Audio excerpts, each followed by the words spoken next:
हाँ, रोने लगती है, बरोबर है। देन प्रमोद आर्द्र सॉन्ग मतलब स्लो आवाज में, बिकॉज वो भी थोड़ा अपसेट है। पागल मत बनो कमला, रो मत। हाँ, तो वही हो गया रोने का, क्योंकि उसको पता चल गया ना, मना कर दिया ले जाने के लिए। रो मत, मैं कहता हूँ रो मत, इन मोतियों का मूल्य समझने वाला यहाँ कोई नहीं है। मतलब तू, देयर इज नो मीनिंग, रोने का कोई फायदा है नहीं, ये लोग समझने वाले नहीं है। पानी से पत्थर नहीं पिघल सकता।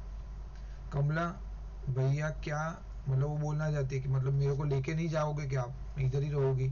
प्रमोद बोलता है घबराओ मत, मैं जल्दी फिर आऊँगा, फटाफट आऊँगा पैसे का अरेंजमेंट करके, और अल्टीमेटली आपको लेके जाऊँगा, क्योंकि मैं चोट का मरहम लेकर आऊँगा। मैं चोट का मरहम मतलब अल्टीमेटली पैसे की बात कर रहे हो। कमला ना समझने के ढंग से मरहम, मतलब उसको ये सब चीज़ नहीं पता चला, वो मुहावरा टाइप है, तो वो पता नहीं चल रहा किस मरहम की बात कर रहे हो। तो प्रमोद ने वो समझा रहा है कि हाँ कमला, हमारे व्यवहार से बाबूजी के कलेजे में घाव हो गया है, तो उसने जो भी ट्रीटमेंट दिया वो शादी के टाइम या अभी जो पैसा नहीं लेके आया, तो उनको घाव हो गया, बेसिकली वो अपसेट हो गए एट द एंड, कहने का मतलब। तो पैसा देंगे तो वापस क्योर हो जाएगा, मरहम है वो ऐसा, उन्हें मरहम चाहिए, और उस मरहम की कीमत है 5,000।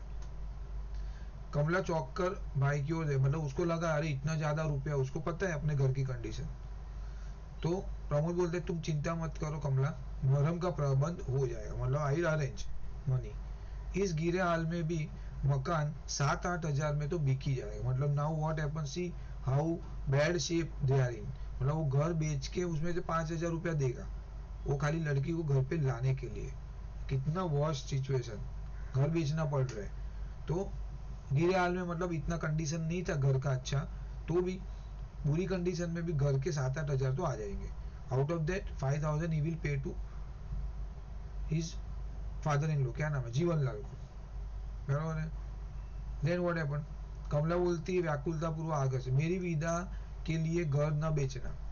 बोला नहीं नहीं, मेरे लिए मत आप ऐसा करो, डोंट सेल द हाउस, आपको मेरे सुख सुहाग की सौगंध, मतलब वो सौगंध दे रही है, मतलब उसकी शादी का है, जो भी है, सुख सुहाग क्या होता है पता नहीं। प्रमोद ने बोला यह क्या कर रही हो तुम, क्या तुम नहीं चाहती कि पहला सावन सखी सहेलियों के साथ माँ के घर बिताओ। और अगर मैं घर नहीं बेचूंगा, जब पैसा आएगा नहीं, इतना तो पैसा है नहीं, घर बेच के नहीं लाऊंगा तो ये जीवन ले जाने नहीं देगा। तो तुम्हारी इच्छा नहीं है कि घर पे आओ, मतलब तुम तुम्हारे फ्रेंड के साथ रहो वहां पे जाके। कमला बोलती है कि किस लड़की की यह कामना नहीं होगी, मतलब किसको पसंद नहीं होगा मायके जाने के लिए, लेकिन उस कामना की पूर्ति के लिए इतनी बड़ी कीमत, मतलब वो विश पूरी करने के लिए इतना बड़ा स्टेप तो आप नहीं ले सकते हो। You can't sell our house. साल 2 साल में विमला ब्याह भी आपको करना है, Vimla must be her sister. तो बोला उसकी आपकी दूसरी सिस्टर है, मतलब हमारी दूसरी सिस्टर का भी शादी करना है, तो अभी क्या करोगे, तो अभी कहाँ से पैसा आएगा, अगेन दहेज देना पड़ेगा इनवॉल्व, वो सब लफड़ा नहीं चाहिए आवेश में आकर, मतलब ऐसा जोश में घर बेच दोगे तो बाद में कुछ भी नहीं रहेगा हमारे हाथ में। तो वो बोलना चाह रही, तभी प्रमोद बोला लेकिन तुम, तो कमला बोला कि मतलब तुम क्या करोगी, मतलब तुम नहीं आ पाओगी घर पे इसके बिना। तो वो बोलती है कि आप मेरी चिंता मत करो, विदा न होने से मुझे जरा भी दुख नहीं होगा। वो जस्टिफाई कर रही है कि अगर आप मैं मायके नहीं जाओगी तो भी कोई प्रॉब्लम नहीं है। तो कैसे जस्टिफाई कर रही है वो, तो कमला बोलती है कि गौरी आ रही है, मतलब उसकी ननन, उसके हस्बैंड की सिस्टर, वो आ रही है क्योंकि वो लेने गया है ना रमेश उसको।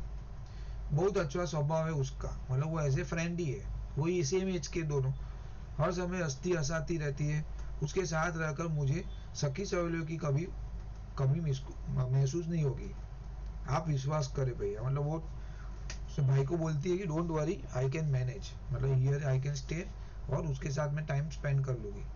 प्रमोद बोलता है लेकिन आज नहीं तो कल रुपया तो देना ही पड़ेगा। बोला आज आज चलो मैं जाऊंगा, कल जाके वापस कुछ रहेगा, घर पे आना रहेगा आपको, तो तभी भी वो पैसा मांगेगी, तभी क्या करोगे। कागज के टुकड़ों पर अपना स्नेह और प्यार बेचने वालों के बीच तुम इस तरह कब तक रह सकोगे, मतलब ऐसा पैसे के लालची है उनके बीच में आप कब तक हैंडल करोगे। कमला बोलती है धीरे धीरे सब ठीक हो जाएगा भैया, माँ तो ममता की मूर्ति है, मतलब उसकी सास की बात कर रहे हैं। तो बोला वो मेरी मदर इन लॉ तो अच्छी है, खाली मेरे ससुर का थोड़ा ऐसा प्रॉब्लम है। गौरी जो उसकी ननंद है वो भी अच्छी है। बाबूजी जरा जिद्दी स्वभाव के, समय के साथ वे भी भूल जाएंगे। तो थोड़ा टाइम ऐसा होने के बाद वो भी ऐसा पैसे की डिमांड करना बंद करेंगे। That is what she feel. तो प्रमोद ने बोला मुझे तो ऐसा नहीं लगता। बोला नहीं मुझे ऐसा नहीं लगता, लालची है वो तो तुम्हारा ससुर और तुम्हारा ये फैमिली में थोड़ा प्रॉब्लम ही है।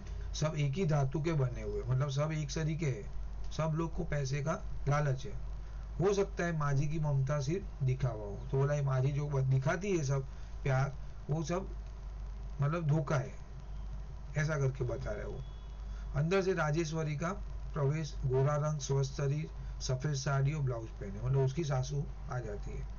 कमला बोलती है कैसा दिखावा भैया, बराबर है। प्रमोद चौक पड़ता है। कमला और प्रमोद उठने का उपक्रम करते हैं, मतलब वो बात कर रही एकदम से वो आ जाती है राजेश्वरी, ठीक है।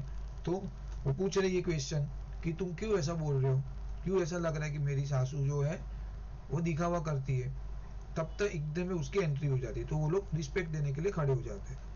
तो उसकी मदर इन लॉ राजेश्वरी बोलती है दूसरे कॉच पर बैठे, मतलब एक दूसरी जगह पे बैठे रहो तुम लोग, क्या बातें हो रही है भाई बहन में। तो प्रमोद बोलता है बस कुशल स्कीम पूछ रहा हूँ, मतलब अच्छे हो ना, कुशल स्कीम मतलब उसकी तबीयत पूछ रहा है।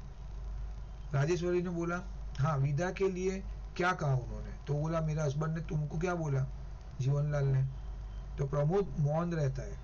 कमला दृष्टि नीची कर लेती है, मतलब वो मतलब सामने से नहीं बोल सकते ना, ऐसा पैसा मांगा, अभी उसकी मदर इन लॉ को ऐसा बोलेंगे तो और एक इंसल्ट जैसा हो जाएगा। तो उसको तो पहचान, मतलब शी नोज हर हस्बैंड, समझ गई अपनी जीत के आगे वो किसी की सुनते ही नहीं। तो उसने ठान लिया है पैसा लेके ही मानूंगा। जब तुम्हारी चिट्ठी आई थी, देखो उसने लेटर लिखा था पहले, तभी मना कर रहे थे, मैं तो समझाते समझाते हार गई। तो मैं तो कि ऐसा मत करो, पैसा मत लो, नॉट फेयर, बट वो मानते ही नहीं है। क्या कहा उन्होंने। प्रमोद अब भी मौन है, मतलब वो आंसर ही नहीं कर रहे। तभी राजेश्वरी ने वापस बोला मुझसे से कैसी शर्म, मतलब मुझे से शर्माओ मत, जो फैक्ट है बता दो, आई कैन हेल्प समवेयर। मेरे लिए जैसे रमेश वैसे तुम, बोलो कितना रुपया चाहते हो वो। तो प्रमोद ने बोला जी रुपये की कोई बात ही नहीं हुई। राजेश्वरी ने बोला माँ से झूठ बोलते हो, क्योंकि उसको पता है पैसा मांगते ही है, उसने बोला है पहले हस्बैंड ने उसके कि मैं पैसा मांगने वाला हूँ वो लोग से। मैं उन्हें उसी अच्छी तरह जानती हूँ, इंसान से ज्यादा प्यारा उन्हें पैसा है। तो प्रमोद ने बोला जी आप ऐसा करके बोल रहे हैं। तो तभी राजेश्वरी ने बोला प्रमोद की ओर गूढ़ दृष्टि से देखते हुए, बोलो कितना रुपया लेकर विदा करने का तैयार है, कितना रुपया लेकर विदा करने को तैयार है, कितना पैसा देंगे आप तो ही वो छोड़ेंगे उसको, कमला को, चुप क्यों बताओ।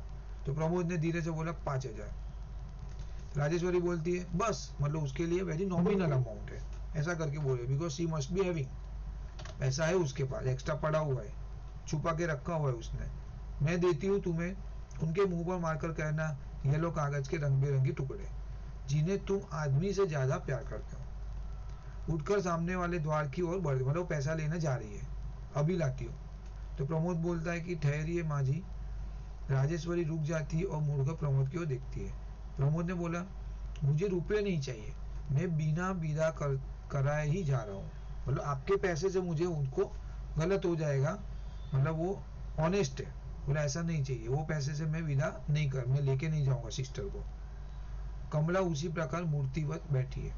ना राजेश्वरी वापिस आती है और बोलती है यह क्या कर रहे हो बेटा। बोला एक क्या ऐसा बोल रहे हो तुम, भाई लेके जाओ उसको, मैं पैसा देती हूँ। मेरे रहते बिना विदा न हो यह कभी हो नहीं सकता, मतलब मैं अगर हूँ और तुम तुम्हारी मतलब सिस्टर को लेके नहीं जाओ, इट इज नॉट पॉसिबल। मैं आई अलाउ, मतलब मैं आपको अरेंजमेंट करके देती हूँ।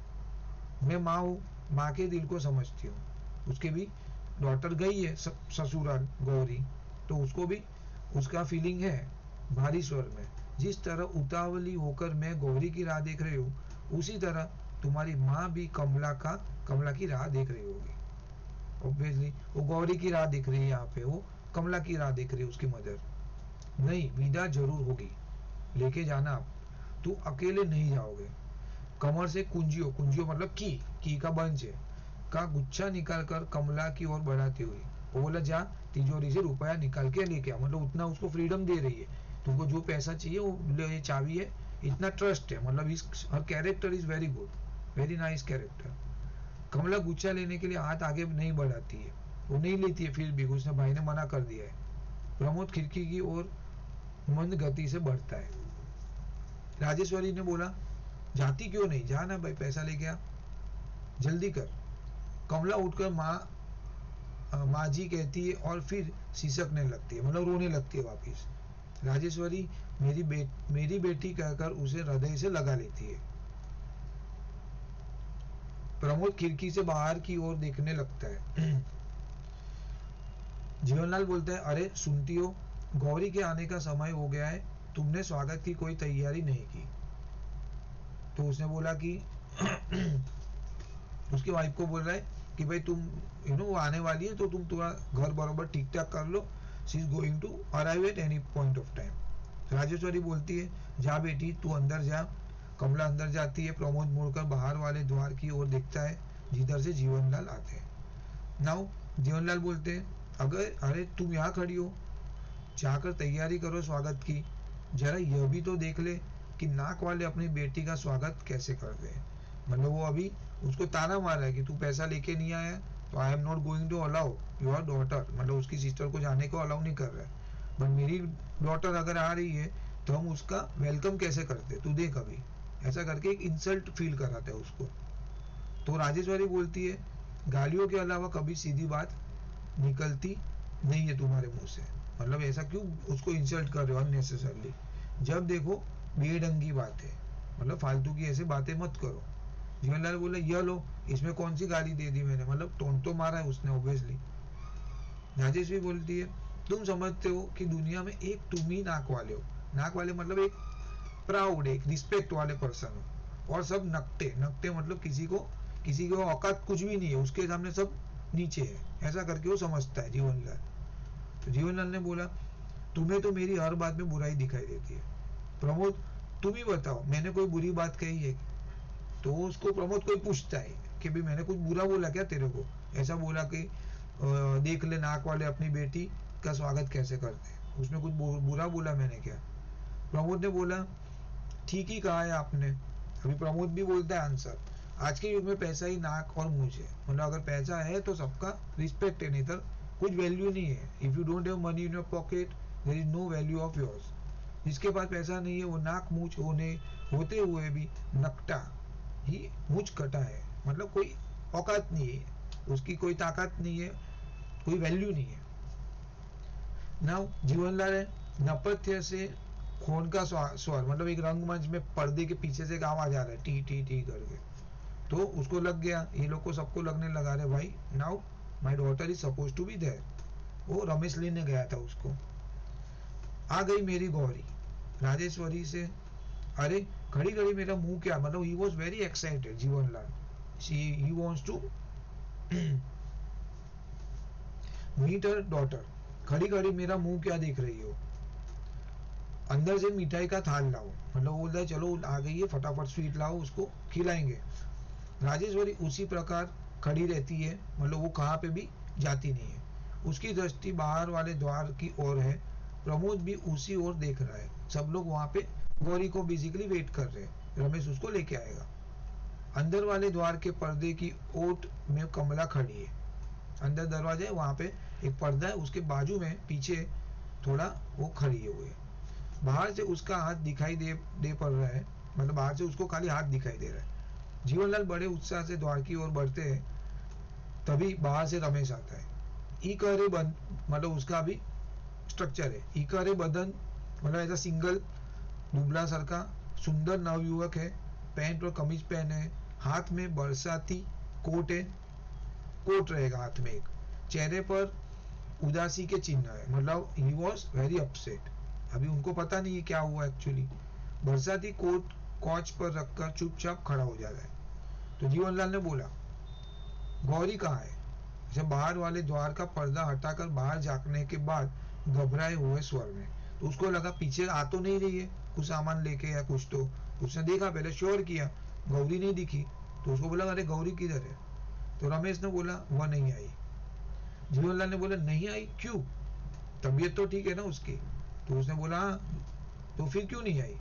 उन्होंने विदा नहीं किया, मतलब उसने नहीं दिया, जैसे आपने मतलब ultimately he is not allow her to leave the house, तो वैसे वो गौरी को भी जाने नहीं दिया।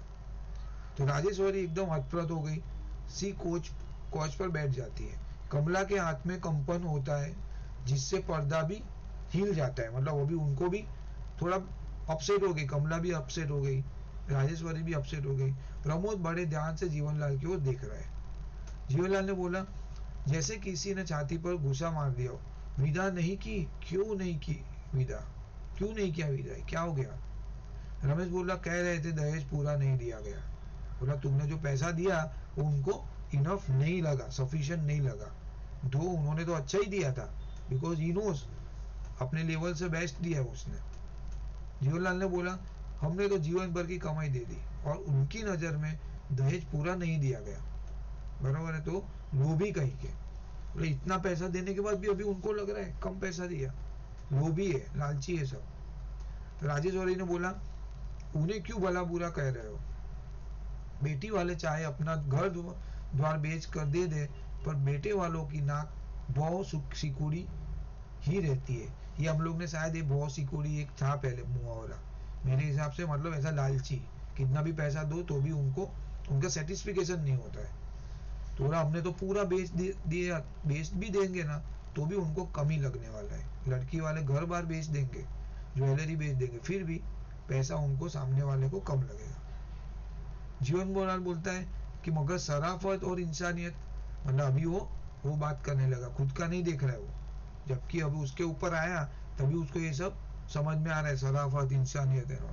राजेश्वरी ने बोला, अब शराफत और इंसानियत की दुआई देते हो, मतलब अभी उसकी बात कर रहे हो तुम?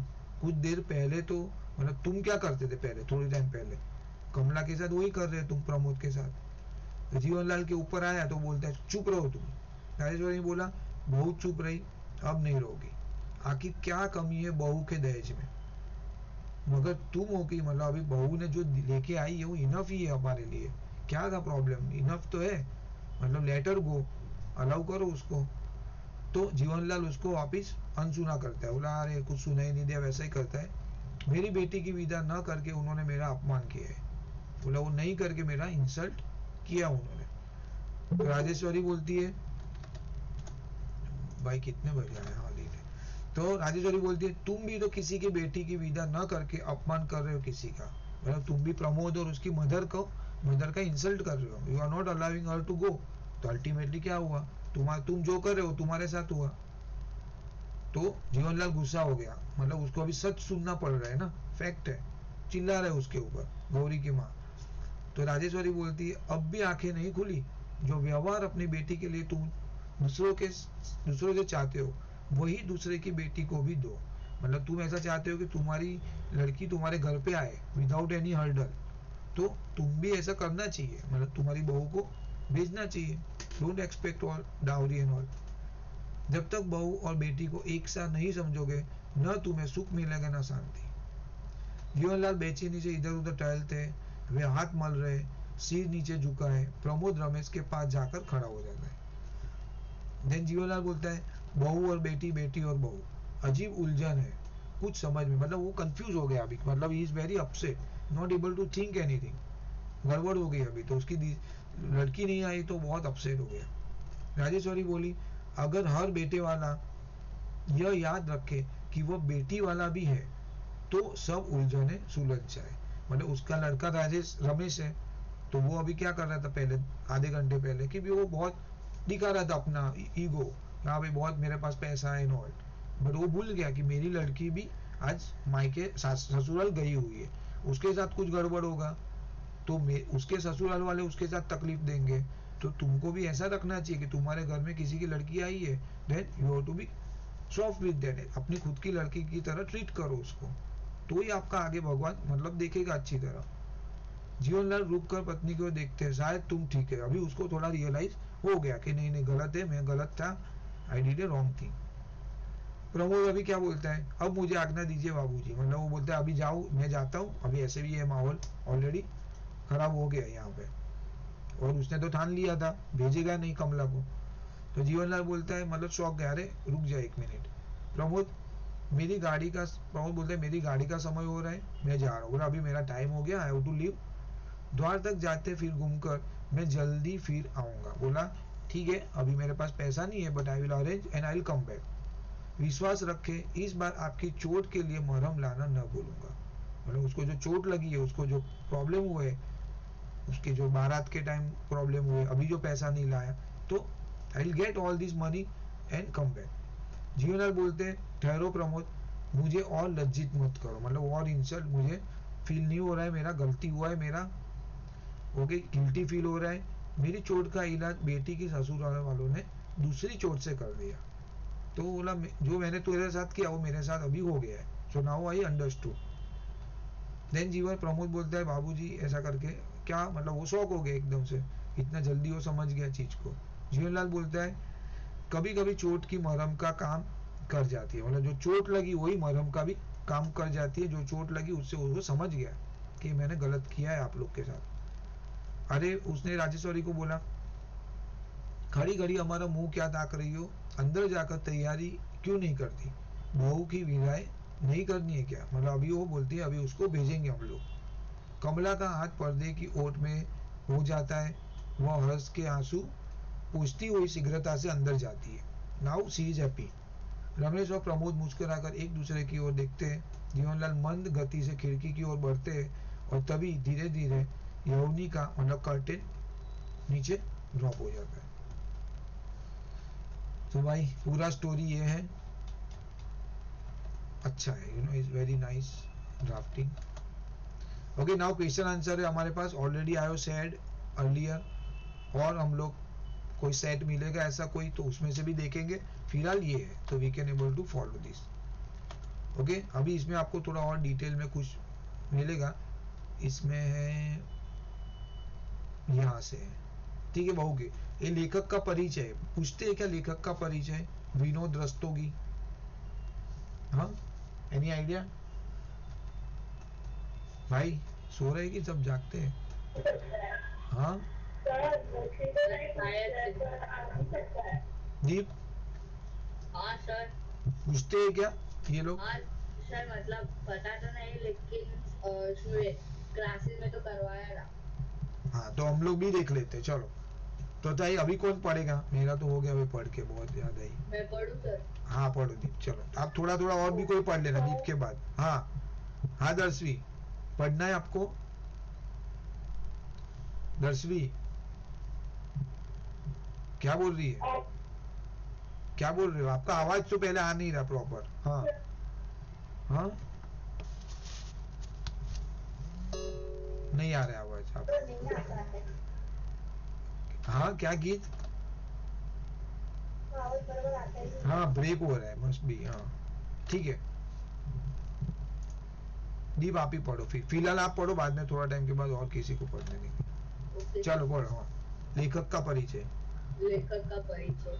श्री विनोद रस्तोगी का जन्म सन 1923 में उत्तर प्रदेश के फरुखाबाद फरुखाबाद जिले में शमशाबाद, हाँ शमशाबाद नामक गांव में हुआ था। आरंभिक शिक्षा गांव से ही प्राप्त करने के बाद कानपुर में रहकर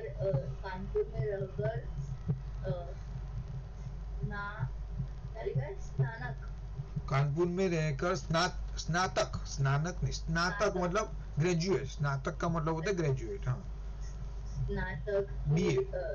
स्नातक की शिक्षा उत्तीर्ण मतलब पास की। हाँ पास की तथा हिंदी में एम ए, पहले देखो उन्होंने बीए किया, लिसन, पहले स्नातक मतलब ग्रेजुएट, फिर पोस्ट ग्रेजुएट मतलब एम ए, जैसे बीकॉम एम कॉम वैसे बराबर, M A master in arts, B मतलब बैचलर इन आर्ट्स, जो भी आप लैंग्वेज करते हो ना वो हमेशा बी ए एम ए ऐसा आता है। अगर आप हिंदी में करो इंग्लिश में करो तो वो आता है आगे B A B M A वैसा आता है। हाँ अच्छा एम ए किया। इन्होंने अपने लेखन कार्य कविताओं और कहानियों से शुरू किया, फिर सन 1950 से अपने नाटक लेखन के क्षेत्र में प्रवेश किया। एक सफल नाटककार के रूप में अपनी अमिट छाप छोड़ी। रस्तोगी जी आकाशवाणी के इलाहाबाद इलाहाबाद केंद्र में नाट्य निर्देशन के पद पर कार्यरत रहे। आपकी रचनाओं में मानव जीवन की समस्याओं का बखूबी चित्रण चित्रण हुआ है। हुआ। बराबर। तो इन्होंने देखो बीए किया, एमए किया, फिर उन्होंने बहुत सारी कविता नाटक लिखे, फिर एक अपना रेडियो आता है बराबर, आकाशवाणी मतलब अभी क्या, अभी तो हमारा वो एफएम आता है ना आपका 82.5 एफएम वो सब। तो वैसे पहले आकाशवाणी रेडियो आता था, उसमें इलाहाबाद में से जो रेडियो का जो टेलीकास्ट होता था, वहाँ पे वो ऐसा नाटक का कुछ निर्देशन कि वहाँ पे एक he was recruited, he was working there. और उनका जनरली स्टोरी में मानव जीवन की समस्या, मतलब जो डे टू डे लाइफ में जो प्रॉब्लम होते हैं रियल लाइफ में, वो उनका उनका मतलब वहाँ पे वो लोग डिस्क्राइब करते हैं जनरली। तो उनकी मेन कहानियाँ क्या थी? ये सर प्रमुख रचनाएं नए हाथ, आजादी के बाद, बर्फ की मीनार, गोपा। सर वो गोपा है कि गोया है? नहीं बरोबर है, गोपा का दान। हाँ, गोपा का दान, दरारे, रुपया, रूप और रोटी, भगीरथ के बेटे आदि। तो आपको मालूम नहीं रहेगा, बट ये सब मालूम है, ये सब जितनी भी स्टोरियाँ रहती है ना, उसके अंदर है ना, ये सब हिंदी मूवी बनती है इसके ऊपर से, आपको पता नहीं रहेगा।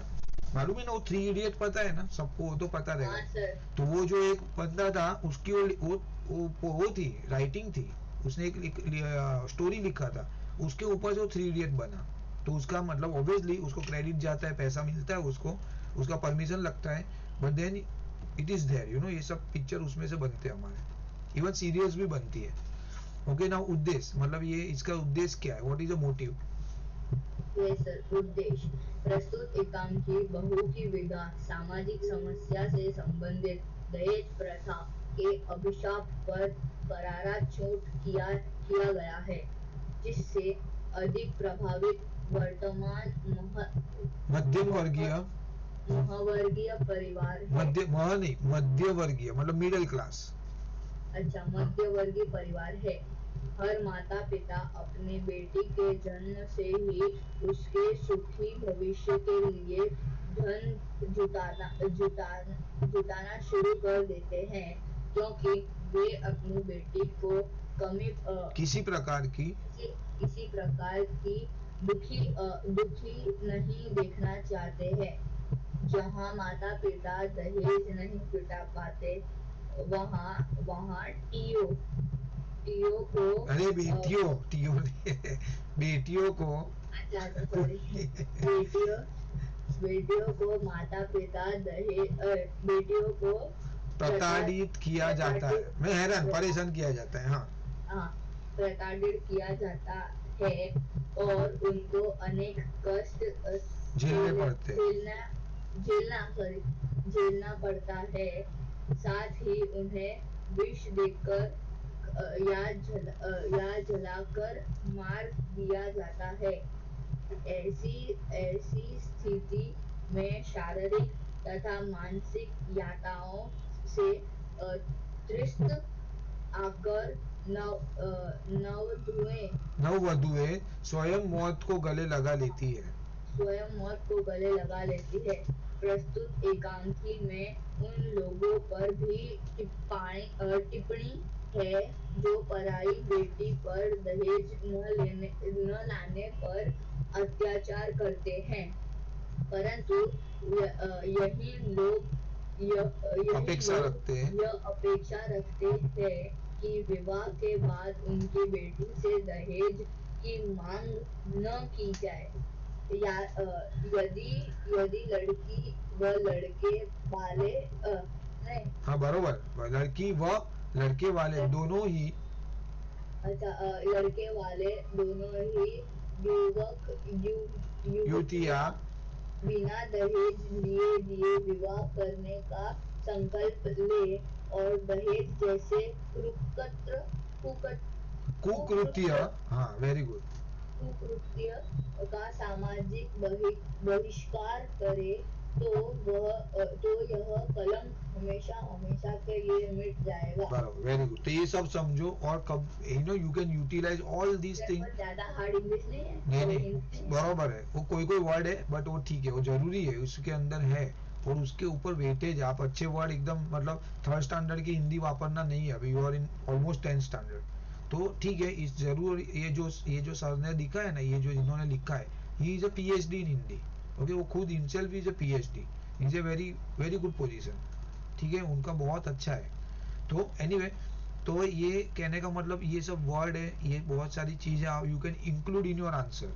Okay, whenever you include, then जो भी मॉडरेटर है, जो टीचर है, ही विल अंडरस्टैंड कि नहीं भाई ये है ना, he is very good in Hindi, so समझ रहा है, प्रॉपर स्टोरी समझा है और वो अकॉर्डिंगली लिख रहा है, तो आपको बहुत अच्छे मार्क्स मिलेंगे।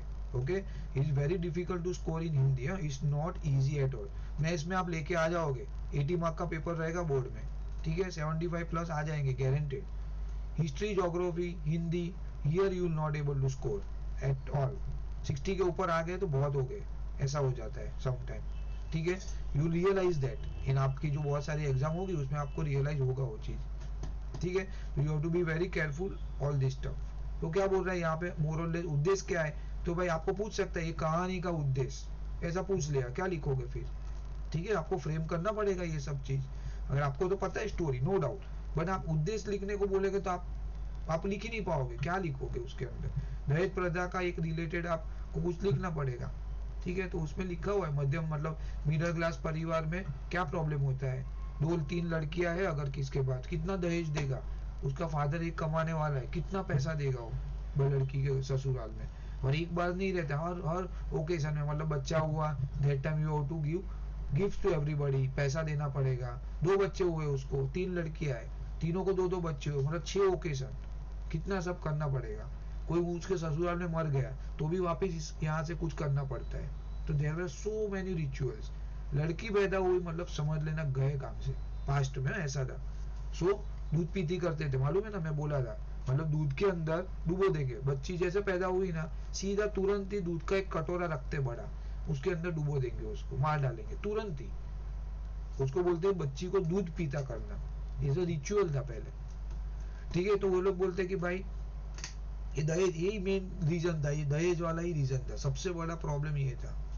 तो इन्होंने क्या किया कि भाई बहुत लड़की लोग बार बार अत्याचार करते थे, मतलब तो बाप क्या करेगा, मतलब पेरेंट्स क्या करेंगे, जैसे ही लड़की पैदा हुई ही स्टार्टेड गैदरिंग मनी, मतलब कितना भी बचाने लगेगा पैसा, और ही विल मेक श्योर कि भी मैं इनफ पैसा दूं कि मेरी बच्ची को ससुराल में कोई तकलीफ ना हो। फिर भी ससुराल वाले का तो पेट नहीं भरता है, तो क्या कहते, बार बार मंगाएंगे, अगर नहीं ला पाएगी तो उसको जला देंगे, मार डालेंगे लड़की को।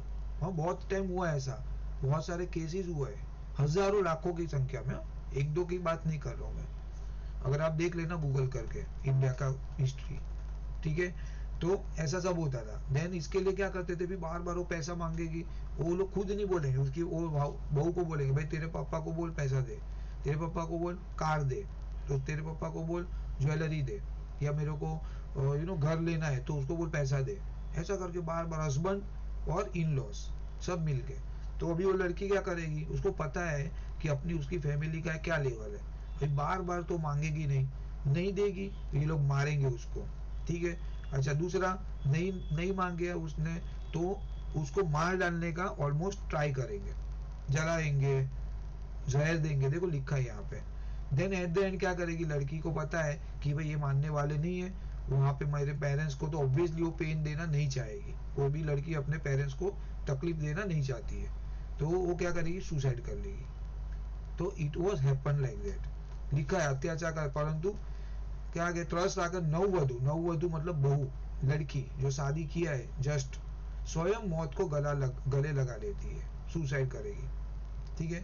तो इसके अंदर उन्होंने बोला है एक अच्छी बात कि अगर लड़का मतलब एक घर में लड़का भी है और लड़की भी है, तो अगर लड़का है वो सोचेगा कि नहीं मुझे डाउरी नहीं चाहिए, मुझे दहेज नहीं चाहिए, तो सामने वाला भी ऐसा सोचेगा, देन ये पूरा लफड़ा ही खत्म हो जाएगा, ऐसा करके उन्होंने बोला है, ठीक है। तो this everything you can include in your answer wherever is possible. Now शीर्षक की सार्थकता, ओके, बहू की विदा, वो शीर्षक की क्या है, what is the meaning, what is the importance, okay बोलो। यस सर, शिक्षक की शिक्षक सार्थकता। नहीं बेटा, शीर्षक, शीर्षक, टाइटल। सॉरी शीर्षक सर, का मतलब, शीर्षक का मतलब होता है टाइटल, ओके। यस सर, शीर्षक की सार्थकता। प्रस्तुत एकांकी बहू की विदा का शीर्षक बिल्कुल उचित व सटीक है। एकांकी का पूरा कथन ही इसका प्रतीक है। एकांकी एकांकीकार ने यह स्पष्ट किया है कि दहेज अर्थात चंद पैसे की मांग करना सामाजिक कलंक है, जिसे समय रहते यदि दूर नहीं किया गया तो उसका दूरगामी दुष्प्रभाव, दुष्प्रभाव दुष्प्रभाव भारतीय समाज को खोखला बना देगा और विवाह जैसा पवित्र संस्कार मात्र औपचारिक बनकर रह जाएगा और अपनी पवित्रता खो देगा।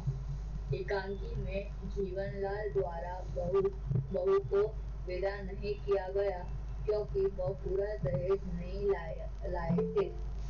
उससे उससे जब 5,000 एक मिनट बेटा, हाँ हाँ, उससे जब 5,000 रुपए की मांग की जा रही थी, लड़की लड़की का भाई उसे विदा कराने आया है, पर दहेज की मांग के आगे वह असहाय व निराश है। हाँ, परिस्थितियों किस प्रकार बदलती है, यह तब पता चलता है जब जीवनलाल की अपनी पुत्री गौरी के ससुराल वाले दहेज की कमी बताकर गौरी को विदा करने से मना कर देते हैं।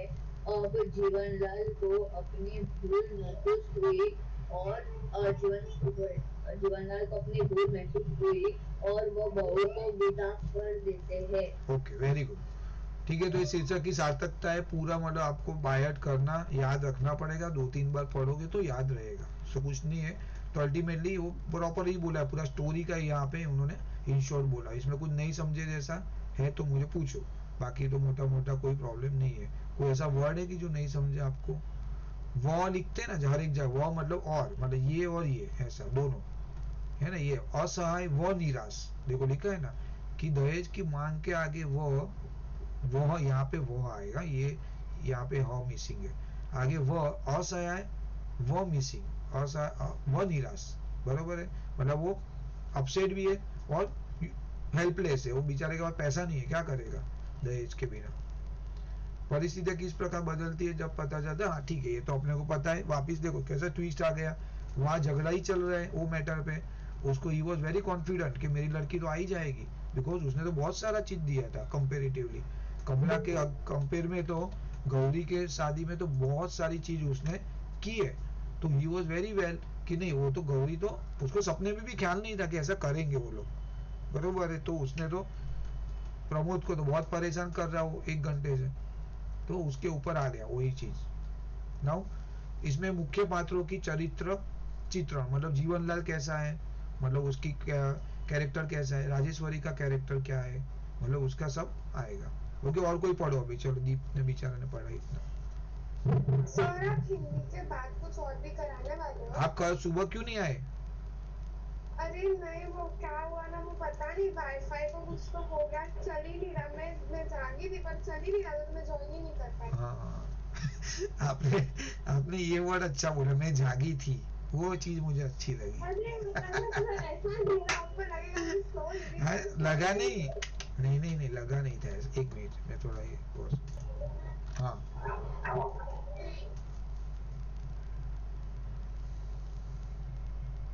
हाँ सर, पढ़ता हूँ। हाँ बेटा। प्रस्तुत बहू की विदा का जीवनलाल मुख्य पात्र है। वो अपनी बहू कमला को अपने पहले पहले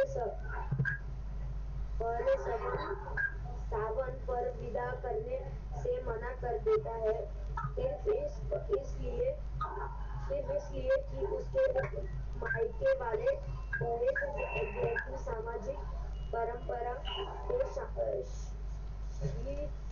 पूर्ति पूर्ति पूर्ति मतलब फुलफिल नहीं कर पा रहे, समाज दहेज फुलफिल नहीं कर पाए ना वो रिचुअल को।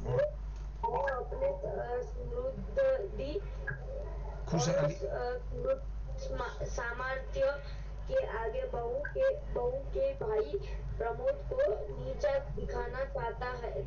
दिखाता है।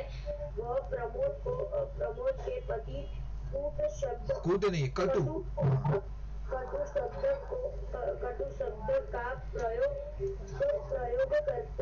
करता है, जिस प्रमोद चुपचाप सहन कर लेता है, क्योंकि वह वधू पक्ष का भाई है, जिसे लड़की के ससुराल वाले के सामने सदा झुकना पड़ता है। अपनी झूठी शान रखने के लिए जीवन लाल अपने बेटी गौरी के विवाह में सामर्थ्य से अधिक धन खर्च करता है। वह स्वयं को नाक वाला अर्थात सम्मान वाला कहता है, परंतु गौरी के ससुराल वाले भी दहेज का अभाव बताकर उसे विदा करने से मना कर देते हैं। तब जीवनलाल को अपनी भूल महसूस होती है। महसूस होती है। फिर लज्जित ठोकर पत्नी कहता है कि अरे भाई बहू की विदा की तैयारी करो। इस तरह जीवनलाल लोभी, क्रोध, हट्टी और बेढंगी बात करने वाला पात्र है। हाँ ये भाई तुम्हारे पीछे से बहुत आवाज आ रही है, आप मत बोलो नेक्स्ट वर्ड। और लज्जित होकर नहीं है बेटा, लज्जित होकर है। फिर लज्जित होकर पत्नी से कहता है कि बहू की विदा की तैयारी करो। अभी उसको समझता है कि मेरा गलती क्या हुआ। ओके, तो मोरलेस पूरा अच्छा, बहुत ही up to the mark question का आंसर है। ठीक है, आपको पूछ सकते हैं कैरेक्टरिस्टिक, मतलब वो जो आपका इंग्लिश में पूछते हैं ना वैसे, जीवनलाल का चरित्र, तो आपको ये पूरा लिखना पड़ेगा, 3 मार्क 4 मार्क जो भी है, व्हाटएवर मे बी।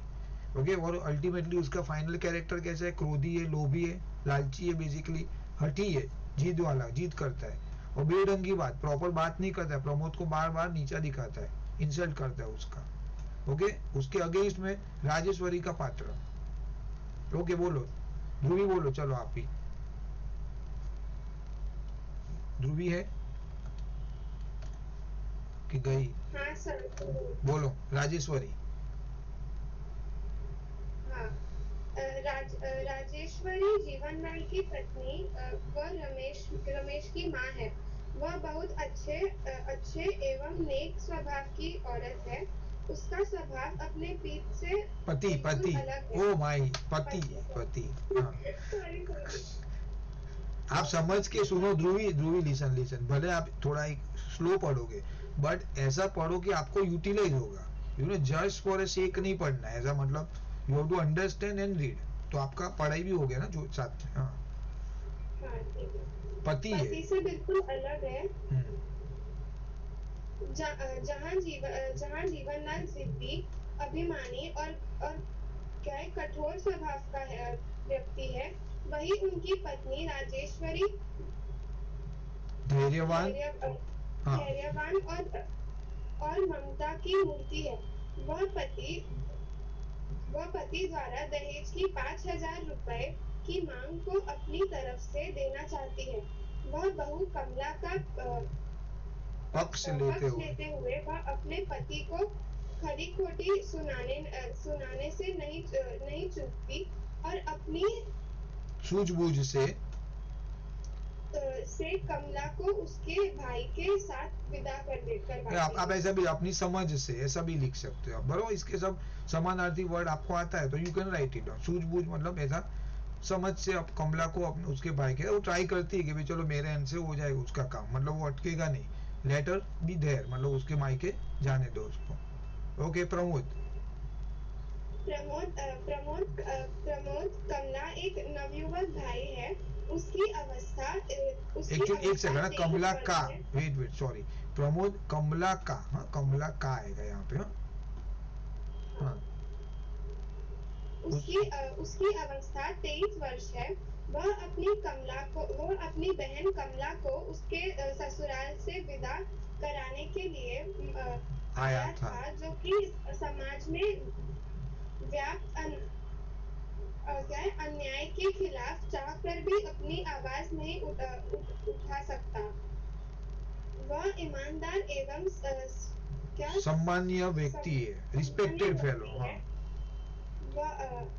वह खड़न बहन बहन बहन बहन, बहन हाँ ठीक है। वह बहन की सास राजेश्वरी द्वारा वह बहन की सास राजेश्वरी द्वारा 5,000 रुपए देने को ठुकरा देता है। प्रमोद अपने से बड़े लोगों का सम्मान करने वाला नवयुवक है। Okay very good. तो देखो इसका मस्त कह रहे हैं, उसका एज है, नाम है, रिलेशन आप लिखना है, एज लिखना है, फिर उसका कैरेक्टर लिखो, तो आपको पूरा पता चलेगा हाँ भाई ये कौन है, क्या किया उसने, मतलब वो पैसा चाहता तो ले सकता था, 5,000 रुपया लेके वो सीधा दे देता था जीवन लाल को, ले भाई 5,000 रुपया, तो उसका काम हो जाता था, पता भी नहीं चलता किसको भी, but still he has not agreed, मतलब कितना समझ के लिए उसने लिखा है ना, ईमानदार, सी उसने ऑनेस्टी दिखाया अपना वहां पे। एनीवे तो नाउ आलोचनात्मक अध्ययन में इसमें कुछ ये क्या है, आलोचनात्मक में देख लेते, पढ़ लेते, चलो एक बार क्या है। प्रस्तुत एकांकी बहू की विधा में लेखक विनोद रस्तोगी ने अपनी सुंदर शैली में समाज की एक अति गंभीर दहेज जैसी समस्या को सुंदर ढंग से प्रस्तुत किया है। समाज को चलाने वाला मध्यवर्गीय, मध्यवर्गीय मिडिल क्लास, मध्यवर्गीय, हाँ वर्ग आज बहुत सी समस्याओं में स्वयं को उलझा हुआ पाता है। सदियों से पीड़ित और सदियों से मतलब बहुत सालों से, सदी मतलब 100, बहुत 100 सालों, हजारों सालों से पीड़ित और प्रताड़ित स्त्री की दशा अब भी शोचनीय बनी हुई है, मतलब इतना साल हो गया लेकिन वुमन का तो प्रॉब्लम उधर का उधर है, बरोबर, अभी भी उनको ऊपर नहीं आ पाए वो लोग, वहां पे ट्रबल में है, लाइफ उनकी बेचारे की तकलीफ में ही गुजरती है। ओके देन दहेज रूपी दानव आज भी असंख्य ललनाओं को अपना ग्रास बना रहा है। प्रस्तुत एकांकी बदले हुए मूल्यों के साथ स्त्री की बदली हुई मानसिकता को भी दर्शाता है। जहां जीवनलाल का दहेज के लिए कठोर स्वभाव दिखाता है, वही उनकी पत्नी का बहू के प्रति सहानुभूति अभिव्यक्ति होती है। हाँ, तो अल्टीमेटली वो बोल रहे हैं कि क्या प्रॉब्लम है लाइफ में, मिडिल क्लास लोग ऑलवेज प्रॉब्लम में फंसे रहते हैं, लेकिन उन्होंने बोला कि सेम टाइम ऐसा हुआ कि वो जो इवन सासू भी वो बोल सकती है, उसकी मदर इन लॉ भी बोल सकती है आप ऐसा चाहिए, बट वो समझ सकती है पेन को, तो अल्टीमेटली वही लेडी अलग तरीके से बिहेव करती है वही फैमिली के अंदर, तो ऐसा करके मतलब ड्यूअल कॉन्ट्रास्ट यहाँ पे दिखा है। अभी क्वेश्चन आंसर है, चलो और कोई, रुजुता है, हाँ एक सर की नोट से क्या हुआ, ये जो मैं अभी बुक खोल के बैठा हूँ सर, मतलब ये जो सर्वर जो भी है वो आंसर जो है सर, मतलब कुछ पार्ट उठा के दिए आंसर से, हाँ तो मतलब ये सब ये बुक में दिए। ठीक है, आप see what ever, this is a one reference, I am telling you again, अभी हमारे पास इसके बहुत सारे आंसर और भी तरीके से आ सकते हैं, बट देखो अल्टीमेटली अगर प्रमोद की बात करें तो प्रमोद का कैरेक्टर इसके अंदर आ गया, इसमें से कोई ऐसा कोई चीज रह नहीं जाता कि हम उसको इंक्लूड कर पाए, this is a minimum we have to write, इसके बियॉन्ड अगर कुछ और है that we can able to include, अगर करना है तो कोई भी मतलब आपकी बुक पढ़ो, कोई फर्क नहीं पड़ेगा भाई। देखो क्वेश्चन आंसर प्रमोद का कैरेक्टर ऐसा ही रहने वाला है, आप कोई भी जगह पे लेके आओगे, कोई भी नोट स्कूल की रहेगी या कोई और टीचर की या कुछ भी, ठीक है, अल्टीमेटली वो ईमानदार है तो ईमानदार ही रहने वाला है, उसकी उम्र यही रहने वाली है। तो आपका अपना गोल रहेगा maximum thing in minimum words include, बराबर, हर एक चीज इसके अंदर आना चाहिए, बस वो मेन आपका गोल होना चाहिए। Okay, nothing should be left out. वो ईमानदार है वो आना चाहिए, उसकी एज आ गई, वो कौन है, उसका रिलेशन, मतलब वो प्रमोद कौन है भाई, कमला का भाई है। अगर आपने वही नहीं लिखा देन खत्म कहानी, मतलब वो टीचर तो पहले आपका जो मॉडरेटर रहेगा वो तो देखेगा कि उसने रिलेशन ही एस्टेब्लिश नहीं किया, कौन है प्रमोद भाई, तुमने तो सीधा लिखना चालू कर दिया कि वो ईमानदार है, सो एंड सो एज इतना है। तो ultimately everything should be there in place, that is what the goal is, बराबर जिमित। हाँ सर, ठीक हाँ, है सर। तो आप अगर आपके नोट से भी पढ़ोगे ना, नो प्रॉब्लम, हाँ भाई, कोई इश्यू नहीं है, मेरा खाली आपका लॉजिक समझ लो मेरा क्या कहना है, बरोबर। तो आप वो समझने का भाई प्रमोद का पूरा कैरेक्टर आना चाहिए जब भी आप लिखोगे, तो इससे 2 लाइन ज्यादा लिखोगे नो प्रॉब्लम, कर सकते हो। Okay, sir. Question answer Rujuta, निम्नलिखित अवतरणों को पढ़िए और दिए गए प्रश्नों का उत्तर हिंदी में लिखिए। दीन स्वर में अपनी सामर्थ्य के अनुसार जितना भी हो सकता है हमने दे दिया, फिर भी अगर, मतलब ये एक पैराग्राफ है, उसमें लिखा हुआ है उपयुक्त वाक्य किसने किससे कहे, रस इस अवतरण का प्रसंग भी लिखिए, मतलब क्या हुआ एग्जैक्टली इसके बाद वो लिखना है आपको। ओके रुजुता, नहीं है क्या, रुजुता नहीं है भाई, क्या हुआ, ऐसा क्यों?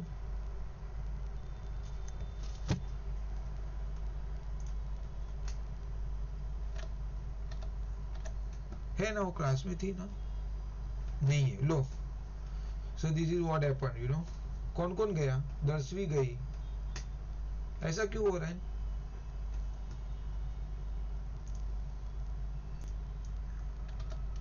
हाँ चलो, यहाँ से उपयुक्त वाक्य, उपयुक्त वाक्य किसने किससे कहे हैं? उपयुक्त वाक्य उपयुक्त वाक्य कमला के भाई, कमला के भाई प्रमोद ने अपनी बहन के ससुर जीवनलाल जी से कहे हैं। प्रमोद अपनी बहन कमला की विदा के लिए उसकी ससुराल में आया है और उसके ससुर ने अपनी बहन कमला की विदा के लिए निवेदन करता है और कहता है कि अगर कमला को सावन के शुभ अवसर पर विदा नहीं किया गया तो उसकी माँ का हृदय हृदय टूट टूट जाएगा। जाएगा। ओके, तो देखो इसमें क्या लिखा है, देखो क्वेश्चन क्या है, अपनी सामर्थ्य के अनुसार जितना भी हो सका हमने दे दिया। उसने क्या बोला, अपने वो जीवनलाल को बोल रहा है, और दीन स्वर में, देखो ऐसा लिखा भी है, अगर आप स्टोरी देखोगे तो आपको पता चलेगा। तो वो प्रमोद बोल रहा है जीवनलाल को। देखो यहाँ पे आप डायरेक्ट भी लिख सकते थे, बट देखो कितना अच्छी तरह ड्राफ्ट किया है। If you see the difference, देखो if you want to score a very मतलब better than other people, then आपको उससे अच्छा करना पड़ेगा। ओके, इफ जनरल पर्सन, मतलब एक नॉर्मल ऑर्डिनरी स्टूडेंट क्या लिखेगा कि भाई ये अगर उसको आता है, प्रोबेबली ऐसा समझ तो उसको आता है, वो क्या लिखेगा, प्रमोद ने जीवनलाल से कहा, ठीक है, that might be an answer. लेकिन देखो यहाँ पे कितना डिटेल में अच्छी तरह उपयुक्त वाक्य कमला के भाई प्रमोद, मतलब रिलेशन एस्टेब्लिश, और किसने किया, अपनी बहन के ससुर, ओके जीवनलाल। इससे पता चला कि उसको रिलेशन भी सब पता है। अभी टीचर जब ये लाइन देखेगा ना, वो नीचे की लाइन उसको पढ़ने की जरूरत नहीं है, बिकॉज ही नोज कि भाई इसको तो एकदम डेप्थ में आंसर दे रही है, खत्म हो गई कहानी यहाँ पे, ठीक है। सो ऐसा करके ट्राई करो लिखने का। ओके नेक्स्ट, वेरी गुड रिया, नेक्स्ट। जीवनलाल ने बहू की विदा कराने के लिए क्या शर्त रखी, शर्त रखी, उसका परिचय दीजिए। जीवनलाल बहुत लोभी व्यक्ति था, वह दहेज का लोभी था। उसने अपनी बहू कमला को उसके भाई प्रमोद के साथ विदा कराने के लिए 5,000 रुपए की मांग की, जिसके अभाव में विदा कराना असंभव बताया, बरोबर। तो पैसा दो 5,000 और लेके जाओ। ठीक है, इजी था। कुछ नहीं समझा किसी को तो प्लीज आस्क मी। नेक्स्ट। यह एकांकी की सामाजिक बुराई की ओर संकेत। एक मिनट, सॉरी, हाँ बोलो। यह एकांकी की सामाजिक बुराई की ओर संकेत करता है। क्या यह बुराई समाज से दूर की जा सकती है? एक मिनट, वेट, ये क्या आ गए, ये कहा गया वक्ता का स्वर दिन क्यों कहा गया है, उसकी क्या व्यवस्था है, बरोबर। वक्ता का स्वर दिन क्यों कहा गया है, हाँ। उसकी क्या व्यवस्था है? वक्ता प्रमोद अपनी बहन को शादी में सामर्थ्य के अनुसार दहेज देता है, लेकिन ससुर जीवन लड़ कहते हैं कम दहेज दिया गया है और उनकी बिरादरी में नाक कट गई है। जीवनलाल 5,000 की मांग करता है। प्रमोद कमला का भाई गरीबी के कारण इतनी बड़ी रकम देने में असमर्थ है। Okay, very good. चलो देन अभी आया क्वेश्चन कहाँ। यह एकांकी की सामाजिक बुराई की ओर संकेत करता है। क्या यह बुराई समाज से दूर की जा सकती है? यह एकांकी दहेज जैसी सामाजिक कुप्रथा की ओर संकेत करता है, जिसकी बलि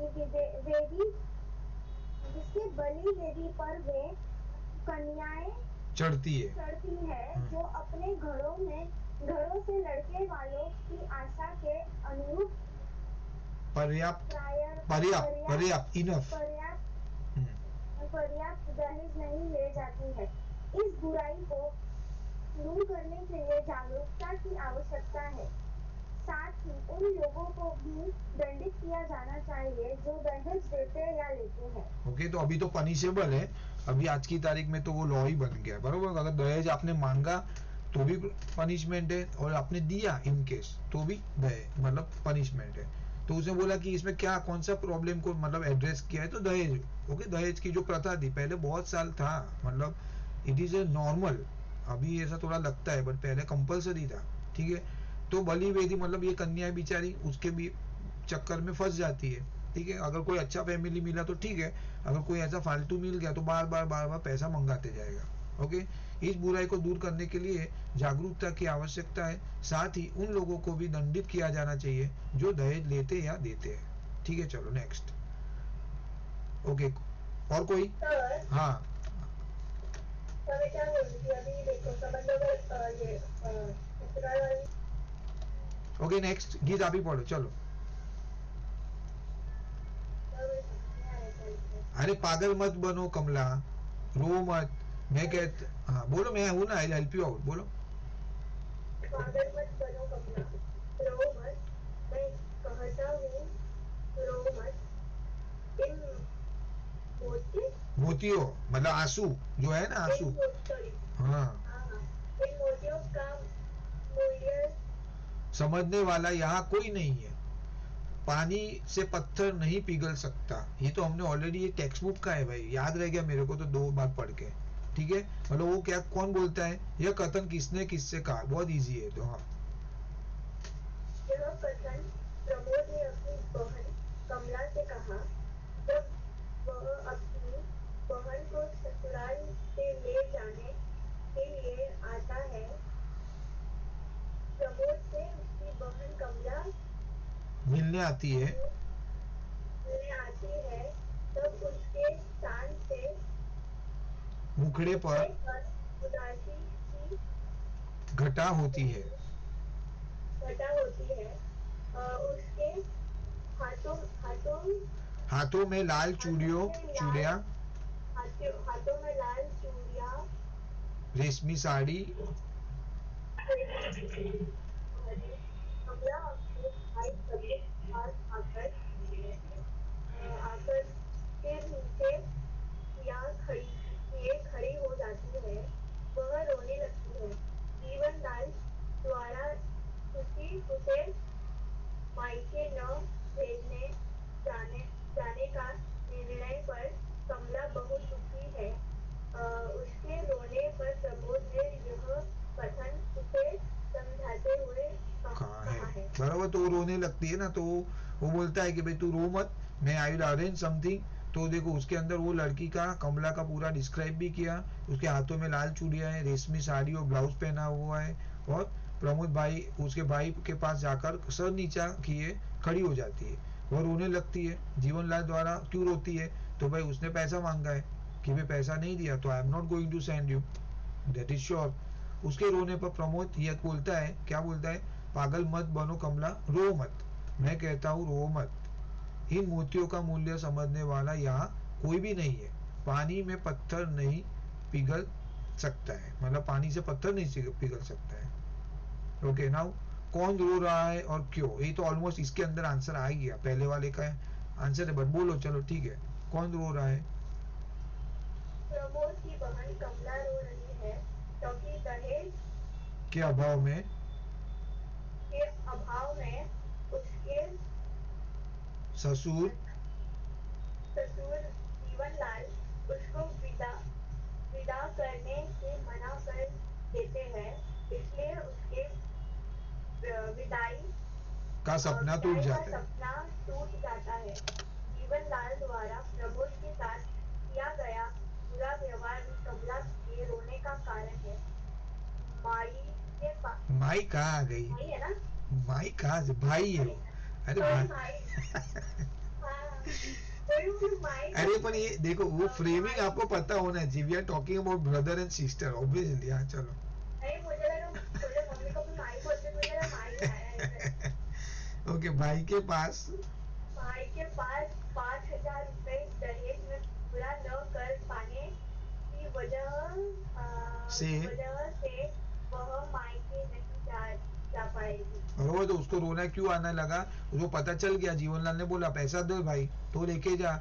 and then same time Pramod का सब ही नोज द सिचुएशन, बोला वो पैसा दे नहीं पाएगा, तो अल्टीमेटली वो अपने मम्मी के पास नहीं जा पाएगी, मायके नहीं जा पाएगी। ओके, प्रमोद ने अपनी बहन से क्या कहा? प्रमोद जीवनलाल को के एक मिनट, प्रमोद जीवनलाल के लोभी स्वभाव से परिचित हो गया था, बरोबर। उसने वो तो पहले गया, उसको लगा कि उसको ले जाने देगा, बट देन ग्रेजुअली अंडरस्टूड कि भाई ये बंदा तो छोड़ने नहीं वाला है पैसे के बिना। ओके, तो ऐसा लिखो, प्रमोद जीवनलाल के लोभी स्वभाव से परिचित हो गया था। ओके देन वह यह जानता था हाँ कि जीवनलाल के लिए पैसे से अधिक किसी का महत्व नहीं है। कमला जब उसके सामने रोने लगती है तो वह उससे कहता है कि वह रोए ना ना, क्योंकि यहाँ यहाँ उसके रूपी मोती रूपी मतलब एक मोती रूपी मतलब क्या हुआ, वो आंसू को है ना कंपेयर कर रहा है मोती से, मतलब इतना वैल्यूएबल है, मतलब you don't have to cry, मतलब your each tears are very valuable, don't waste because of this useless people, that is what is trying to convey. ठीक है, मोती रूपी मतलब उदाहरण बोलते ना, मोती रूपी ऐसा। का क्या मतलब है?